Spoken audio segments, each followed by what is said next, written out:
नमस्कार शेतकरी बंधूंनो, मी सध्या आलेला आहे गाव दस्तापूर तालुका पूर्णा जिल्हा परभणी येथील एक प्रगतशील अतिशय मेहनती आणि सेंद्रिय शेतीमध्ये आवड असणारे शेतकरी उत्तमराव सोळंके यांच्या हळदीच्या प्लॉटमध्ये की ज्यांनी 1.5 एकर हळदीचं नियोजन पूर्णपणे आपल्या सेंद्रिय पद्धतीने आपल्या मार्गदर्शनाखाली केलेलं होतं.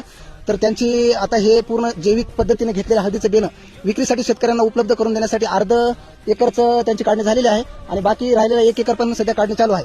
तर कोणाला आपल्यापैकी रोगमुक्त बेणं पाहिजे असेल तर त्यांनी स्क्रीनवर दिलेल्या शेतकऱ्याच्या नंबरवरती कॉन्टॅक्ट करून त्यांच्याकडून बेणं घेऊन जावे. अशा आपण शेतकऱ्यांना 2 गोष्टी विचारू. मला सांगा, आपण जे जैविक पद्धतीने ह्या वर्षी हळद लागवड नियोजन केलं होतं यामध्ये आपला अनुभव कसा राहिला? एकदम चांगल्या पद्धतीचा अनुभव आहे. तुम्ही बघू शकता जवळजवळ 1 एकरची हळद एवढी निघत असते दरवर्षी आणि फक्त माझी 20 बेडाची हळद आहे.